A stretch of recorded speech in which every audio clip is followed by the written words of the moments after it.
Dia berjalan mendekat. Di bawah pemeriksaan yang cermat, dia memperhatikan bahwa bahkan bunga-bunga ungu di seberang rumput biru telah layu, tetapi tidak seburuk rumput biru. Dia jelas ingat bahwa ramuan itu masih sehat dan kuat pada siang hari. Bagaimana mereka bisa menjadi seperti ini hanya dalam satu sore? Dia mengambil rumput biru dan memeriksanya. Dari tampilan rumput biru, tampaknya telah kehilangan semua kelembapannya, menyebabkan layu. Dia menyentuh tanah, tetapi tanah itu pada kelembaban yang benar untuk menanam herbal. Dia sangat bingung. Setelah beberapa saat, dia tiba-tiba berpikir, sore ini hanya satu orang yang mengunjungi saya. Namun, dia hanya seorang murid kehormatan, bagaimana dia bisa menyebabkan herbal menjadi layu? Petik 2. Memikirkan hal itu, dia memutuskan untuk melihat masalah ini. Tanpa mengucapkan sepatah kata pun, dia menjentikkan lengan bajunya dan tubuhnya mulai terbang. Tak lama setelah itu, dia tiba di tempat para siswa kehormatan mendapatkan pekerjaan mereka. Penatua Sun berteriak dengan suara yang dalam, murid mana di sini yang bertanggung jawab? Suara itu seperti guntur. Murid berpakaian kuning yang bertanggung jawab dengan cepat datang dan berlutut di tanah, melakukan kowtow tanpa henti. Penatua Sun dengan tidak sabar berkata, apakah Anda memiliki registrasi Wang Lin? Jantung murid Liu berdetak kencang.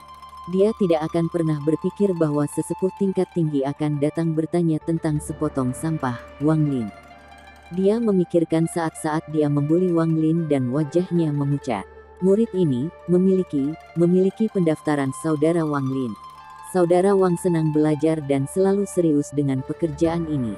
Murid ini selalu memandangnya sebagai panutan. Petik 2. The Elder Sun tidak tahu apakah harus tertawa atau menangis, tetapi dalam hatinya dia tahu bahwa ini baik. Semakin gugup seseorang ketika mereka berbicara dengannya berarti semakin mereka menghormatinya. Penatua judul sebenarnya adalah gelar yang benar-benar tidak berharga di Heng Yue Sekte. Hampir semua murid generasi kedua dipanggil penatua oleh murid-murid kehormatan, tetapi semua murid batin memanggilnya paman guru. Meskipun ia dihormati di mata para murid kehormatan, ia tidak memiliki kekuatan dalam generasi kedua. Bahkan generasi ketiga tidak terlalu menghormatinya. Lain dia tidak akan diberi tugas sia-sia untuk mengelola permintaan para murid kehormatan yang ingin mengunjungi rumah. Penatua Sun bertanya, di halaman mana Wang Lin tinggal? Di halaman divisi Bumi Utara. Tanpa menunggu dia selesai, Penatua Sun terbang pergi pada pelangi ke arah utara dan menghilang dalam sekejap mata. Murid Liu menjadi lebih gugup. Ususnya hampir berubah menjadi hijau. Dia bersumpah bahwa ketika dia melihat Wang Lin lagi, dia tidak boleh mengejeknya, tetapi malah memuji dia memperlakukannya seperti kakeknya sendiri. Bagaimanapun, dia adalah sesuatu yang ditanyakan oleh seorang penatua secara pribadi. Penatua Sun tiba di halaman divisi bumi dan tidak melihat Wang Lin. Dia pergi ke registri untuk menemukan nomor kamar Wang Lin, lalu tiba di kamar Wang Lin. Zhang Hu masih tidur. Dia mendengkur keras dan bahkan tidak menyadari Penatua Sun ada di sana.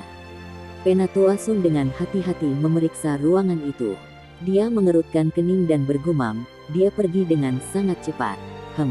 Aku akan memeriksanya begitu dia kembali. Petik 2. Wang Lin sedang berjalan di gunung dengan jimat di kakinya. Jimat itu benar-benar luar biasa. Setelah meletakkannya di kakinya, dia merasakan aliran kehangatan mengisi tubuhnya. Berkumpul di kakinya cahaya putih menyilaukan, membuatnya tampak seperti abadi. Ketika semua makhluk di gunung melihat cahaya putih, mereka semua menjauh. Tidak ada yang berani mendekat. Udara pegunungan yang segar berhembus ke wajah Wang Lin.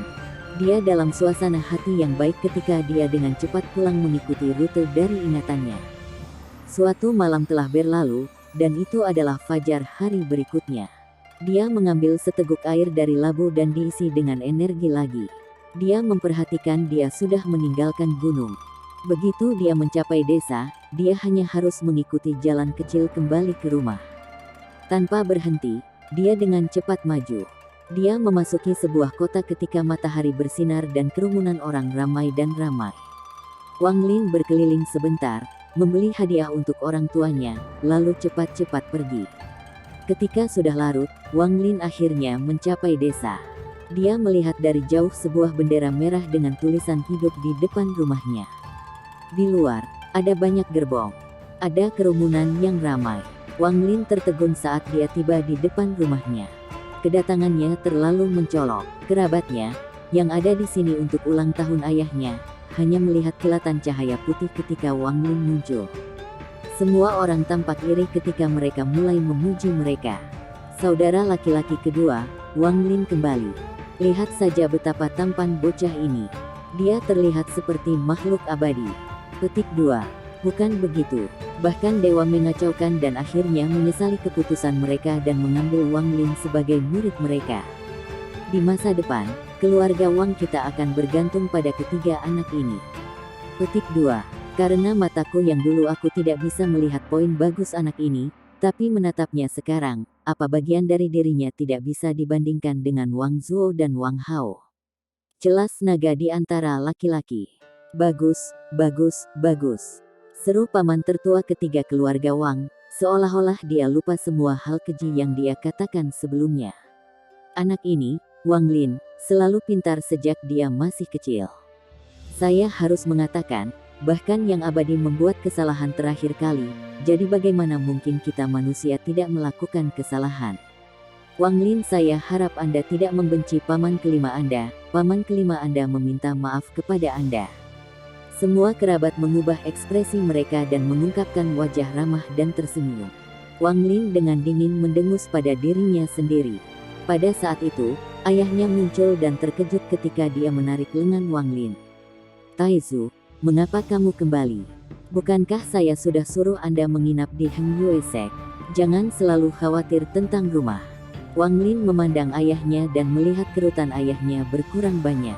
Dia jelas sangat bahagia hari ini. Ayah, jangan khawatir. Semua murid sekte memiliki 3 kesempatan untuk mengunjungi rumah setahun. Setelah ulang tahun Anda berakhir, saya akan segera kembali.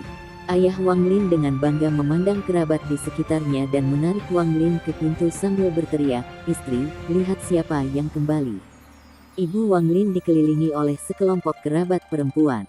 Ketika dia mendengar suara suaminya, dia melihat ke arahnya dan terkejut melihat Wang Lin. Dia bergegas dan mulai bertanya tentang bagaimana dia. Wang Lin merasakan kehangatan di hatinya. Selama sebulan terakhir, ia harus terbiasa dengan orang-orang yang mengejeknya. Sekarang setelah dia kembali ke rumah, dia merasakan kehangatan orang tuanya. Kakak kedua, Wang Lin benar-benar seorang murid abadi. Kakak keenam Anda buta dan mengucapkan beberapa kata kasar. Saya harap saudara tidak akan menganggapnya terlalu serius. Anda tahu saya memiliki lidah yang tajam, tetapi hati yang lembut. Itu semua untuk kebaikan Wang Lin sendiri. Petik 2. Kakak ipar kedua, ketika saya memberitahu putri saya bahwa saya tidak bertunangan dengannya, dia panik dan mengatakan bahwa dia benar-benar harus menikahi Taizu keluarga Anda. Mari kita selesaikan pernikahan ini. Petik 2. Lao Er, paman kelima Anda sudah tua. Di masa depan, keluarga Wang akan tergantung pada kalian. Paman kelima Anda selalu memperhatikan putra Anda. Di mata saya, dia bahkan lebih menjanjikan daripada putra kakak laki-laki Anda. Petik 2. Wajah orang tua Wang Lin bersinar. Setelah pesta ulang tahun dimulai, semua kerabat memuji Wang Lin tanpa henti. Bahkan beberapa orang yang minum terlalu banyak mulai menyebabkan keributan tentang ikatan untuk mendapatkan kembali warisan yang layak diterima ayah Wang Lin. Ayah Wang Lin hanya tersenyum, tidak menganggapnya serius. Dia tahu betul bagaimana kerabat ini. Ayah Wang Lin tidak lagi peduli tentang hal-hal di masa lalu. Dia hanya ingin Wang Lin menjadi lebih baik dan lebih baik, tidak ada yang lain. Setelah hari yang cerah, ketika senja, semua kerabat pergi. Wang Lin sedang melihat hadiah di halaman. Hatinya dipenuhi dengan emosi. Dia ingat membaca dari sebuah buku yang mengatakan ketika seseorang mencapai kesuksesan, orang-orang di sekitarnya juga mendapat manfaat. Dia akhirnya mengerti kata-kata itu. Malam itu, orang tua Wang Lin bertanya kepadanya bagaimana kehidupannya di sekte itu. Melihat antisipasi di mata orang tuanya, dia berbohong kepada mereka untuk pertama kalinya. Dia menjelaskan kepada mereka seberapa populernya dia, dan bagaimana dia mempraktikkan teknik abadi. Orang tuanya mendengarkan dengan kagum. Bagi orang tuanya, tidak peduli seberapa kerasnya menjadi seorang murid kehormatan, tidak peduli berapa banyak orang mengejeknya, dia akan menanggungnya, karena sejak dia masih kecil, dia tidak pernah melihat mereka sebahagia ini. Ini baru 10 tahun, aku akan bertahan. Wang Lin diam-diam memutuskan dalam hatinya. Wang Lin tinggal di rumah dan menghabiskan waktu bersama orang tuanya untuk 2 hari. Pada hari ketiga, orang tuanya dan semua orang di desa mengirimnya pergi. Dia meletakkan jimat abadi di kakinya dan pergi. Bahkan ketika dia jauh, dia bisa mendengar suara-suara penduduk desa. Hari semakin gelap, langit dipenuhi awan gelap, ada gontor di langit, dan kelembaban yang tinggi menyebabkan kabut muncul. Wang Lin tidak bisa membantu tetapi mempercepat. Dia tiba di Heng Yue Sekte di tengah malam, lalu pergi untuk berbaring di tempat tidurnya. Zhang Hu masih mendengkur. Wang Lin melemparkan dan berbalik, tetapi tidak bisa tidur. Di tengah malam, guntur meraung di luar dan kilat menyinari ruangan. Wang Lin menyentuh manik di sebelah dadanya. Ketika dia pulang, dia meminta ibunya membuat kantong dalam di bajunya. Ingin Lin mengeluarkan manik-manik batu dan mempelajarinya dalam cahaya dari lampu minyak. Dia menggosok matanya saat dia mengamati dengan cermat pola awan pada manik-manik itu. Ini tidak benar. Saya ingat bahwa terakhir kali ada 5 awan, tetapi sekarang ada 6. Wang Lin terkejut, dia duduk dan menghitung. Memang, ada 6 awan. Dia sangat terkejut dan tidak bisa memikirkan alasannya. Ini meningkatkan keingintahuannya terhadap manik-manik batu. Dia memasukkannya kembali ke sakunya, mematikan lampu minyak, dan pergi tidur. Di luar, angin menderu, guntur menderu, kilat menyambar, dan hujan deras turun dari langit. Hujan menghantam jendela. Wang Lin tiba-tiba terbangun oleh semburan udara dingin. Dia membuka matanya dan tercengang. Petir yang terus-menerus menyinari ruangan. Ruangan itu penuh kabut tebal. Meja, tanah, dan bahkan tempat tidurnya basah. Namun, kecuali tempat lembab tempat ia menyimpan manik-manik itu, Wang Lin benar-benar kering. Dia memandang Zhang Hu dan melihat bahwa tubuhnya dikelilingi oleh kabut putih. Pakaiannya basah, tubuhnya tertutup es, dan giginya tertutup rapat. Zhang Hu, Zhang Hu. Wang Lin terkejut dan dengan cepat bangkit dan mengguncang Zhang Hu. Namun, Zhang Hu tidak menunjukkan tanda-tanda bangun, dan napasnya lemah. Wang Lin sangat cemas. Dia akan pergi mencari murid lain untuk bantuan, ketika dia tiba-tiba berhenti dan menyentuh pakaiannya. Keraguan muncul dalam benaknya. Mengapa itu meskipun kita berada di ruangan yang sama, dan kedua tempat tidur itu basah kuyup, setiap bagian tubuhku, kecuali tempat lembab ini, kering. Wang Lin merenung, lalu tiba-tiba mengeluarkan manik-manik batu dari saku dadanya. Pada saat itu, semua tetesan air bergetar dan perlahan-lahan mulai melayang. Bahkan kabut putih di Zhang Hu mulai membentuk tetesan air. Petir menyala lagi dan Wang Lin memperhatikan bahwa semua tetesan air tampak seperti kristal dan menyerbu ke manik-manik batu di tangannya. Kurang dari P lebih besar dari Wang Lin dengan cepat melemparkan manik-manik batu dan jatuh ke lantai untuk menghindari tetesan air. Manik misterius itu jatuh melengkung dan berguling ke sudut setelah menabrak tanah. Semua tetesan air dengan cepat melesat ke arah manik dan menghilang ke dalamnya. Sesaat kemudian, semua air di ruangan itu menghilang. Bahkan tempat tidurnya sekarang sudah kering. Napas Zhang Hu kembali normal. Setelah waktu yang lama, badai masih berkecamuk di luar, tetapi langit tidak lagi gelap gulita, dan sinar bulan menerobos. Wang Lin berdiri dan dengan ragu-ragu mengambil manik-manik batu. Setelah diperiksa lebih dekat, ia memperhatikan bahwa itu telah berubah. Jumlah awan di atasnya telah meningkat menjadi 7. Adegan sebelumnya telah menyebabkan rasa penasarannya untuk manik meningkat, tetapi juga menanamkan sedikit rasa takut ke dalam dirinya. Jika dia tidak bangun tepat waktu, Zhang Hu akan dibekukan sampai mati. Mengenai mengapa dia sendiri tidak terpengaruh, Wang Lin hanya bisa menebak bahwa itu karena dia minum banyak air yang memiliki embun dari manik-manik bercampur. Namun, Wang Lin sangat ingin tahu tentang apa yang dilakukan awan pada manik-manik batu. Tetapi dia menghilangkan gagasan untuk pergi keluar dan membiarkan manik menyerap lebih banyak air. Dia takut pemandangan itu akan membuat semua orang memperhatikan. Setelah ragu-ragu sebentar, dia dengan hati-hati memasukkan manik itu ke dalam sakunya. Tidak lama kemudian, Fajar datang dan ketika Wang Lin hendak pergi untuk melakukan tugasnya ketika Zhang Hu melompat dari tempat tidur sambil berteriak, "Air! Air! Rasa haus membunuhku." Zhang Hu berlari ke meja dengan linglung. Dia mencoba menuangkan secangkir air dari wadah untuk waktu yang lama, tetapi tidak setetes pun keluar. Dia menggosok matanya dan melihat tempat tidur itu kusut menjadi bola, lalu dia menatap Wang Lin dan berkata, "Wang Lin, kapan kamu kembali? Ini, apakah hantu melakukan ini?" Petik 2. Wang Lin tersenyum, lalu dia membuka pintu dan berkata, "Aku tidak tahu. Ketika saya kembali, sudah seperti ini. Mengapa Anda tidak bertanya kepada murid-murid lain? Namun, jika ini sampai ke para penatua, Anda harus melalui kesulitan menjelaskan hal ini dan mungkin diinterogasi oleh mereka." Petik 2. Zhang Hu menggelengkan kepalanya, dan berkata, "Lupakan, aku menang tugas. Jika saya ditanyai oleh para penatua, akan sulit untuk menghindari hukuman." Petik 2. Wang Lin tidak keberatan dengan dia dan berjalan keluar pintu. Hujan masih turun di luar, jadi dia mempercepat langkahnya, takut manik-manik itu akan menyebabkan sedikit gangguan dalam hujan. Dia mengambil jalan sepi ke gerbang timur. Semua air yang jatuh ke atasnya diserap oleh manik-manik, dan dia takut seseorang akan memperhatikan.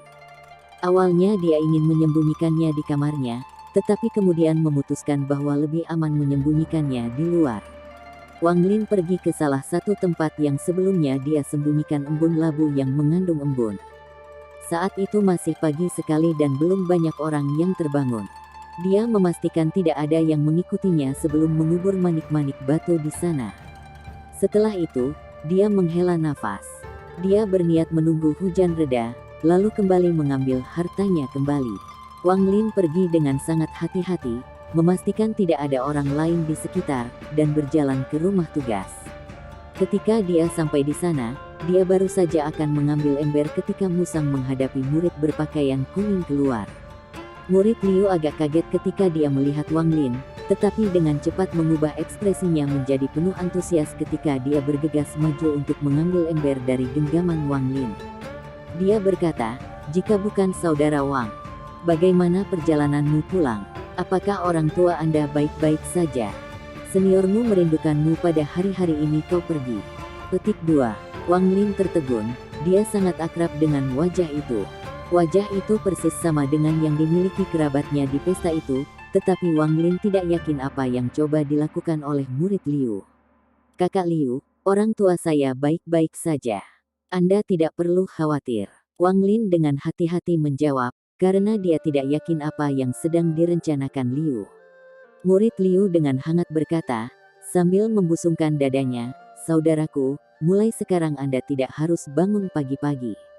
Kakak laki-laki Anda bercanda dengan Anda, meminta Anda untuk mengisi 10 tong sehari, tetapi Anda pergi dan benar-benar mempercayai saya. Mulai sekarang, Anda hanya perlu mengisi 1 tong sehari. Bahkan jika Anda tidak selesai tepat waktu, Anda bisa pergi makan ketika makanan disajikan. Jika ada yang memberimu masalah, katakan saja pada kakakmu." Petik 2. Wajah Wang Lin berubah warna. Dia ragu-ragu bertanya, "Kakak, apakah ada beberapa hal yang Anda ingin saya hadiri?" Wajah murid Liu penuh dengan ketidakpuasan, dan pura-pura marah. "Adik laki-laki, bagaimana kamu bisa begitu dingin dengan kakakmu? Anda adalah adik laki-laki saya, tentu saja saya harus memperhatikan Anda. Di masa depan, masalah Anda adalah masalah saya. Adapun tugas-tugas ini, hanya melakukan beberapa pekerjaan untuk mengatakan Anda berhasil. Pada akhirnya, jika Anda berbuat baik atau buruk hanya pendapat saya. Karena hari ini hujan, Anda tidak perlu bekerja. Benar Penatua Sun datang mencarimu beberapa hari yang lalu. Sekarang di belakang Anda, yang terbaik adalah pergi memeriksa dengannya." Dia selesai berbicara dan menyaksikan reaksi Wang Lin dengan hati-hati. Wang Lin bergumam pada dirinya sendiri dan terus tertawa terbahak-bahak. Dalam hatinya, dia telah menebak lebih dari setengah cerita setelah mendengarkan murid Liu. Penatua Sun pasti datang mencarinya setelah dia pergi, dan murid Liu harus takut akan dendam di antara mereka. Itulah sebabnya dia sangat ramah hari ini. Dia tidak repot-repot menunjukkan kesalahpahaman, dan meniru apa yang dilakukan oleh murid Liu ketika mereka pertama kali bertemu dan mendengus. Hati murid Liu melompat ketika dia melihat ekspresi Wang Lin. Ini membenarkan kecurigaannya sendiri, sampah ini benar-benar hidup dalam mimpi untuk bisa mendapatkan perhatian seorang penatua. Kalau tidak, dia tidak akan begitu sombong. Anak ini terlihat seperti anak yang akan menyimpan dendam. Dia berpikir pada dirinya sendiri, dia pasti akan membalas dendam padaku nanti. Murid Liu telah menjadi murid kehormatan selama 13 tahun, dan telah menghabiskan 6 tahun di rumah tugas. Dia belum pernah melihat seorang penatua mencari seorang murid kehormatan secara pribadi. Itu sudah merupakan peristiwa langka bagi murid batin untuk dikirim oleh seorang penatua. Bukannya dia tidak mempertimbangkan fakta bahwa Wang Lin telah menyinggung penatua, tapi itu hanya spekulasi dia. Namun, dia tidak yakin. Itu tidak akan menjadi masalah jika dia benar, tetapi aku takut apa yang akan terjadi jika dia salah. Dia telah berada di Heng Yue Sekte selama bertahun-tahun, dan tahu persis seberapa tidak signifikannya dia. Memikirkan hal ini, dia mengertakkan gigi dan mengeluarkan selembar kertas kuning, lalu menyerahkannya kepada Wang Lin. Adik laki-laki, ketika saudara senior melihatmu bulan lalu, aku mengabaikanmu. Ini hanya hadiah kecil yang tidak ada nilainya. Anda harus menerimanya. Jika Anda tidak, sebelum Lai bisa selesai, Wang Lin sudah meraih kertas kuning. Ketika dia melihatnya sebelumnya, dia menyadari bahwa itu adalah jimat abadi yang digunakan ketika para murid kehormatan pulang. Terima kasih saudara senior. Adik laki-laki ini tidak ingin menjadi sombong, tetapi penatua menunggu saya. Kita harus mengejar waktu berikutnya. Wang Lin berkata sambil tertawa. Saudara Liu sedikit iri saat dia mengangguk. Penatua lebih penting, adik kecil harus pergi dengan cepat. Wang Lin tenang di permukaan, tetapi di dalam, dia memiliki banyak keraguan tentang penatua Sun. Mengapa dia secara pribadi datang mencarinya? Wang Lin dengan santai berjalan ke halaman dengan pertanyaan-pertanyaan ini di kepalanya. Dia telah menganalisis situasi secara menyeluruh, tetapi pada akhirnya, dia tidak bisa menyimpulkan, bisakah dia mengetahui tentang manik-manik batu. Wang Lin berpikir, dia merenungkan pertanyaan itu sebentar. Dia tidak memiliki kemampuan untuk menyuap penatua, dan jika dia tidak pergi, dia akan menyinggung penatua, jadi dia mungkin juga berpura-pura tidak tahu apa-apa. Karena manik itu tidak ada pada dirinya, dia berhenti memikirkannya dan berjalan maju. Tidak lama setelah dia tiba di halaman dan mengumumkan kehadirannya, pemuda berkulit putih yang sama muncul dan terkejut. Dia menyindir, "Apa, kamu harus mengunjungi rumah lagi?" Wang Lin mengangkat alisnya, tepat sebelum dia hendak berbicara, suara penatua Sun datang dari dalam halaman. "Cepat, bawa dia ke sini." Tanpa penundaan, murid di mulut putih itu bergerak-gerak. Dia memberi Wang Lin pandangan serius, lalu kembali ke halaman. Wang Lin mengikuti dengan diam-diam. Setelah tiba di kediaman penatua Sun, pemuda di sebelah kiri berwarna putih. Sebelum pergi, dia menatap Wang Lin dengan pandangan bertanya. Wang Lin agak gugup saat dia mendorong membuka gerbang dan masuk. Saat dia masuk, dia melihat seorang lelaki tua keluar dari sebuah kamar di taman. Wajah lelaki tua itu penuh keriput, matanya cerah, dan dia mengamati Wang Lin dengan tatapan dingin.